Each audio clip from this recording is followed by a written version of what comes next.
Nice Speech Lady. Useful resources for medical SLPs, created by one who is just like you out in the field. Creative, practical, evidence-based resources, building up, learning from one another. Hello, welcome back to the Nice Speech Lady Show. My name is Wilson Nice, and I am a speech pathologist and owner of Nice Speech Lady. So glad you have joined us today. Wanted to start out the show by giving you an encouraging quote. We must not allow other people's limited perceptions to define us. I don't know if any of you have ever had limited perceptions inhibit where you're going in your career or in your personal life, but we must not let other people's limited perceptions define us. We get to define who we are, we get to define where we're going and where we're going moving forward. So I wanted to encourage you with that today. Welcome to the Nice Speech Lady Show. Today's topic is the MoCA.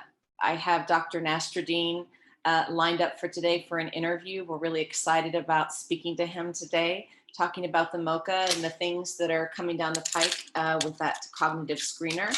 And so please stay tuned for that interview. Really excited about that.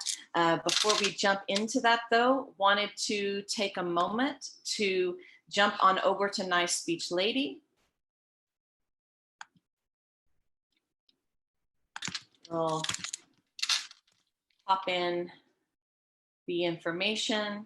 And Nice Speech Lady is a resource website for speech language pathologists. It's a place for speech language pathologists to go to receive up-to-date practical resources for clinical practice, just a lot of helpful information that is printable, shareable, and is readily available. Wanted to just share with you where the main resource libraries are for Nice Speech Lady. Here we have library number 1 and we have library number 2.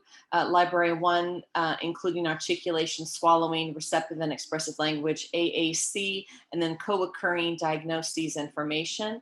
And each section has handoutables and home programs in each of these different areas. Because today we're talking about cognition, we're going to jump on over to resource library number 2 with the cognitive linguistic, and we're just going to jump on over to home programs.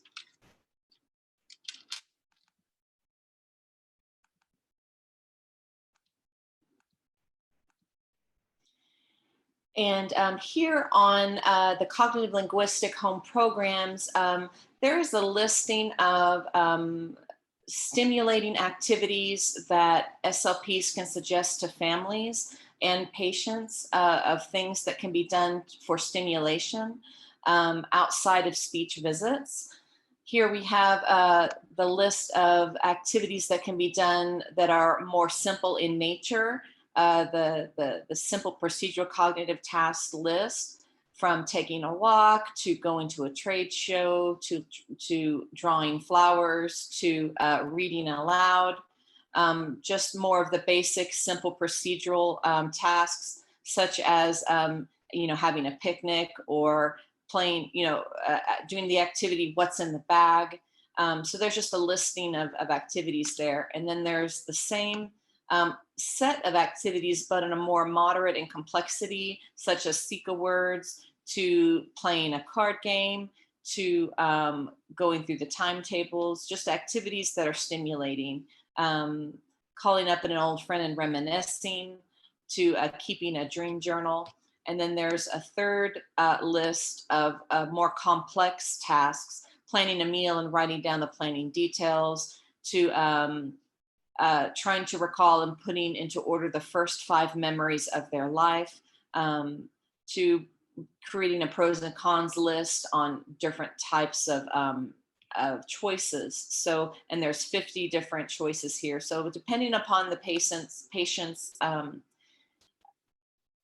severity level, they can have different options to be given to them by the speech pathologist in terms of complexity.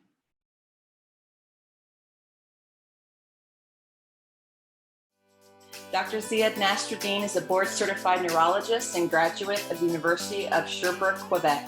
He completed a fellowship in cognitive neurology and neurobehavior at UCLA. In 1992, during his residency, Dr. Nastradine recognized the need for a more comprehensive cognitive screening tool that would better serve clinical settings. He began the journey of creating his own more responsive test.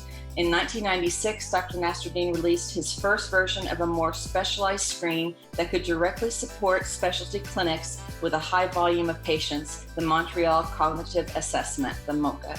Today, MoCA, created by Dr. Nastradine, is used in almost every country and is available in nearly 100 languages and dialects in hospitals, research facilities, and clinical settings around the world. Welcome, Dr. Nastradine, to the show. Thank you, Wilson. Thank you so much. It's a pleasure to be with you today. Dr. Nastradine, I'm so excited to meet you. So let's just dive in, and if you could just get everyone up to speed on what the MoCA is, and just fill our listeners in on what it is and what it's all about. Yes, the MoCA was created, like you mentioned, in 1996 when I came back from my fellowship as a cognitive screening tool. And at the time, we didn't have many cognitive screening tools that would be comprehensive enough to cover most cognitive domains. Like the MSE wasn't covering executive function. It was a little bit too easy to detect early impairment. It was maybe good for moderate or more advanced impairment. So I could not rely on that test alone to be able to assess cognitive issues. So I needed a test that is like a cognitive scan that looks at different brain parts. And then we assess each of those domains that are related to different neuroanatomical areas so that we have a more comprehensive test. And I wanted it to be simple and quick, so that we can screen a lot of patients if we have a very high volume memory clinic, for example. If you could for a moment explain to us as a neurologist working with clinicians, what are some of the main things that you're wanting to see from us as clinicians that are testing patients with cognitive issues or suspected cognitive issues? What sort of things are you wanting to see in testing and in evaluation? A neurologist, I mean, if usually I realize with time that I'm not able to myself even assess the patient because of lack of time. So I have someone who's trained to do it, to perform the test. And what I usually want from them, beside the test itself, conducting it very thoroughly and asking the questions in standardized way, I want also that they provide me some extra information on each patient. For example, what was the patient's attitude during testing? Was the patient collaborative? Was he stressed? Was he calm, impulsive? Was he aggressive, or sometimes even humiliated by the assessment? Because all these elements can affect the performance, like we know, cognitive performance. And also we want to know what the schooling level of the patient, if they are more manual workers or intellectual, because this can give us a way to interpret their results. And we want them also to maybe go further and say, we think that the pattern of impairment is affecting more the executive functions, more amnestic type of MCI, or it's more language or visuospatial, because all this will help us determine what maybe the cause of the impairment is. With the MoCA being an available tool for us, where are we headed now in terms of testing with screenings and other tools for the future? In general, we're looking at more and more electronic testing in the future because we're moving away from paper and we're moving into electronic medical records. So new test development is heading that way. And the advantage of electronic testing is that we can capture subtle cognitive deficits that we not able to detect them ourselves, but there's a possibility of doing machine learning on the data that is collected and artificial intelligence so that we can see certain profiles of cognitive impairment that are more subtle to detect on our own. But with large databases that we can collect electronically, we can make those relations between what's the patient's performance and how related to other elements in his medical file, blood pressure, diabetes, are they affecting his cognition or not? We can relate those data to biomarkers. So electronic data capture provides more opportunity to have more better diagnostic profiling for the clinicians that are using this test. So what I'm hearing you say is that we see patterns in the data that we're not able to see with just a paper and pencil test. Exactly. For example, let's say the cube on the MoCA is scored on 1, 0 or 1. But with the electronic testing, you can then decide we will give this cube 0.85 or 0.5 because it's not perfect, it's like they're not touching, the sides of the cube are not touching. It would become too difficult for a rater on an individual basis to say, I'm going to give 0.82 on that one. But if you have a large database, then we can say this is the perfect cube, and the ones who are the closest to perfect, then they are the ones getting the full point. And so it's a better gradation or better incremental assessment, so you can have more subtle impairment detected. And also the pattern of how they do the cube. Do they start by planning it well? The same for the clock, because there are certain elements we are making it simple to score for a rater, but the machine can score even more precisely earlier deficits that can be apparent because they're more subtle to detect on an individual basis, but the machine can compare that to a large database and come up with the more precise scoring. Okay. Could you share with us the process of how you came to decide to move to an electronic format and kind of the process of that? Because, also electronic format can eventually be more standardized way of administering the test, because the question we will be asking the patient will be written, for example, on the iPad, and we can say the question in the same way it should be said each time, instead of trying to remember all the instructions from the paper version that has 4 pages of instructions. So if these instructions are built in within each question on an iPad, it will make it easier to be able to administer it the same way each time, even if you are changing raters. And the data can then be uploaded automatically to electronic medical record instead of having the paper version. Then you have to scan it and upload it. And the data is in a scanned version is not live as the data that is captured from an iPad, for example. Thank you. So for the next question, I've wanted to always ask you this question. So in terms of cognitive testing, screening, whenever we're doing an assessment, what are some of the more controversial subjects that come up that we would need to talk about and address? Yes, that's a good question. Often one of the elements that are important to remember is, for each tool we are using, what's the sensitivity of that tool, what's the specificity of that tool to detect a certain level of cognitive impairment. We know tools vary a lot in their ability to detect early impairment, and we have to know the limitations of those tools, because sometimes the specificity could be low. Sometimes we can label somebody as having cognitive impairment, and because they have low level of schooling. So we sometimes might say somebody who's very highly educated, he's normal, but we have to consider that they might be compensating because of their education level, and we might miss a percentage of those patients if the test is not sensitive enough. So we have to know the limitations in terms of sensitivity and specificity for each tool. The other challenge is we have to know that this testing that we're doing with the patient is stressful. So it is going to cause some kind of distress in the patient, and we have to try to limit how many times we test each patient, because each time is a big challenge for the patient, and we have to try to put ourselves in their shoes, and it could be kind of humiliating for them not to know the answers. So often we want to test them alone, not in front of their family members, because it can become even more distressful. So these are things that are not always discussed, but it's important to know to limit how many times we need to retest them, so that we don't put them into that type of situation unnecessarily.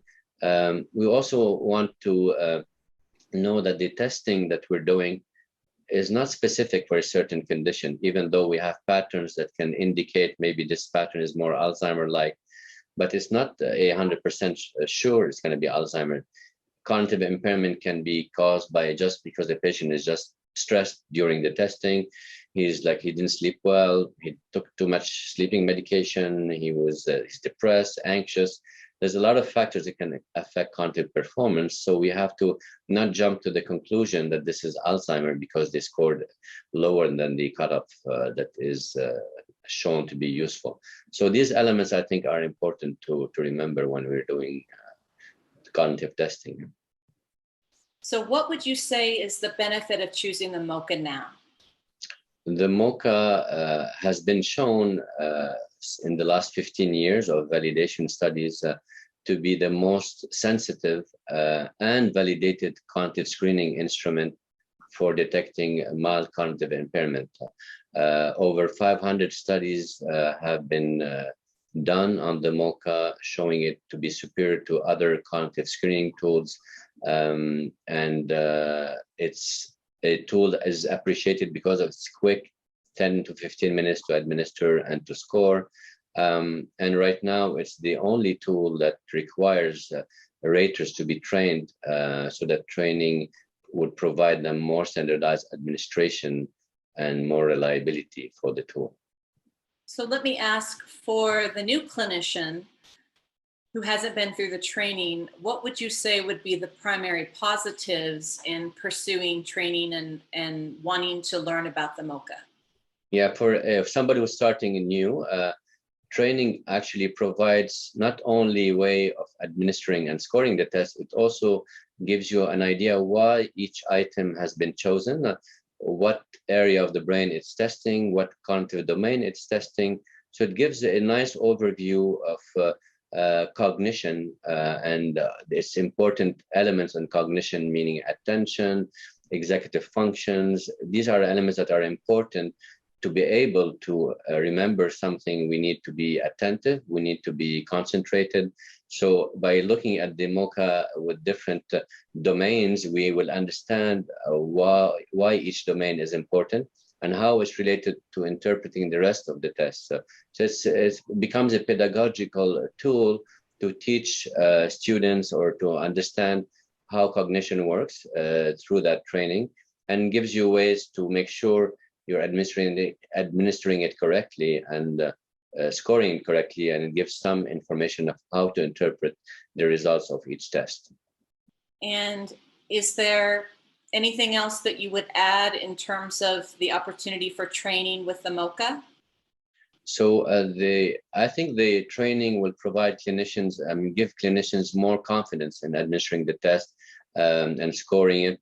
It will be, like I mentioned, the results will be more reliable. It will be able, it will help clinicians say that the change in the score is related to the condition itself, to the disease itself we're following, and not caused by the rater who changed from one visit to the next. So it's important to be able to rely on those results. The fluctuating results, is it caused by the rater, or is it caused by the disease itself? And the training is only 1 hour and it's online, so it's easy to do. And it's not required more than one time. We often tell them if they feel they're not administering the test often enough, they could retrain every 2 years, but it's not required more than one time to go through the training. So if you could do me a favor and let us know kind of where things are in terms of the app, in terms of updates, and in terms of access. Yes, Wilson, the app is going through multiple developments, and improvements behind the scenes, but it's still a basic version that is out there right now, for which we're still collecting a lot of feedback from the users of the app to give us information of what needs to be improved, what needs to be changed. It's almost a replica of the paper version, and it's on an iPad right now only, and we haven't pushed it to other devices. It helps actually the clinician when they administer the test, to give them exactly the sentence for each item. So it helps them be more standardized in the way they administer the test, and helps them also automatically score some items on the test. For example, it automatically scores serial 7, automatically would score the MIS score, memory index score, at the end of the test. So it helps make it a little bit more faster, I mean, the experience of administering the MoCA. Also measures processing speed for each item of the test. And we have total processing speed for the whole test, which sometimes is a parameter that is not looked at when we're doing the test on paper, because you cannot like go and time each item. So the processing speed sometimes slows down when we're getting more cognitively impaired, but sometimes it slows down before we start losing points. So it could be an element that will let us detect even more earlier cognitive impairment. So it has a lot of advantages compared to the paper, and it's still going through development, but still accessible on the website for the mocatest.org. People can download it and use it and give us their feedback. So what you're saying is that the person is having more difficulty and they're slowing down and answering the questions, and that's being reflected in it being a more taxing effort in the individual to do the tasks? Yes, actually, individuals, we try to compensate. You know, we're searching for a word. You can maybe slow down to find the word, and you can sometimes repeat the question, what do you mean? Then you have time to find the answer. So you sometimes take more time to answer the questions on the MoCA, or to perform the clock or the cube. It takes more time. So these are subtle cognitive deficits that show up in taking more time for each item. And sometimes it slows down in specific areas, and these are the ones who are maybe prone to lose points eventually on. So it's an interesting parameter that we can see with time. I mean, when we do from one visit to the next, we have exactly the timing that it took from the previous test. Let's say they have 26 out of 30 on a test, and 6 months later, they are still at 26, but their time has doubled. So it could be an indicator that there might be going into the direction of MCI. So it could be something that would be useful for clinicians to stratify or detect even earlier impairment. Yes, definitely something you can't see from a paper and pencil test. Mm-hmm. That's great. That's brilliant, actually. That's great. And did you have any final thoughts as we're wrapping up the interview? Any final comments you'd like to make that you'd like to share with us? I mean, I would like to encourage listeners to definitely reach out to us and give us any comment they have on the test, practical use, any suggestions of what improvements they think we could implement. And we want this test to be a leader in assessing cognition, and we want to create new versions of the test. Like we're doing right now. We have a version for the basic version for illiterate or low educated subjects. We have a version for hearing impairment, and also for visual impairment. So we're trying to adapt the test to be able to be the most practical and useful. But if they do have suggestions, they're welcome to send us any thoughts about this test. And what would you say the most effective method is for us to get a hold of your team?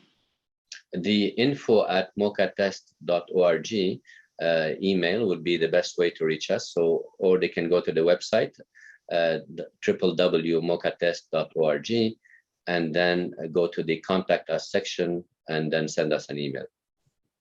And I understand for the month of September, there's going to be a discounted code for ASHA representatives in the US, a 20% off code that can be used. Are there other discounts going on anytime? Right now, yes, this is important because we want as many people as possible to train and to be certified for using this test.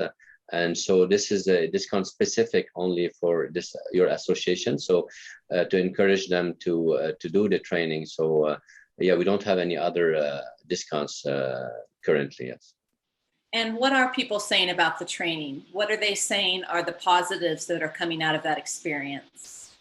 Many mentioned that they were surprised actually, because the way they were administering the test for many years, that they were administering it differently than what is recommended, and because sometimes it's you forget how it was mentioned in the instructions, so you continue doing it the way you thought it was good to do. And a lot of them were mentioning about the pedagogic or the elements of learning more about cognition and how it's related to brain areas, and because it's very visual, the training, and so it was well appreciated to learn more about cognition and how to interpret it, not just how to administer and score it. Wonderful. If you could list again your website for our viewers so they could check out your website and find out more. Yes, the website to access the MoCA is www.mocatest, MoCatest.org, and they can then access the training, access the application, the different versions of the test, and obviously contact us for more feedback. Well, Dr. Nastradine, thank you so much for taking the time to talk with me today and discussing these important issues about the MoCA. I know I've learned a lot today, and I want to thank you for your time. Everyone, please go visit www.mocatest.org and check out the available opportunities that are there. Again, thank you, Dr. Nastradine, for your time. Thank you, Wilson. I do appreciate it, this opportunity to talk to you. That's the show for today. Thanks again to Dr. Nastradine for joining us for the interview today. We really appreciate that, and learned a lot about the MoCA and opportunities that are existing there for speech pathologists and other clinicians that do cognitive testing. So please check out that information. Wanted to ask you to like the Nice Speech Lady Facebook page. Please join the SLP Support and Nice Speech Lady Facebook group. Also, please check us out on Instagram and Twitter, and please subscribe to this channel as well as subscribing to Nice Speech Lady's subscription option on the website. And as always, please keep shining and consider not letting others' limitations affect your impact. Have a great day out there. Thank you. Bye-bye.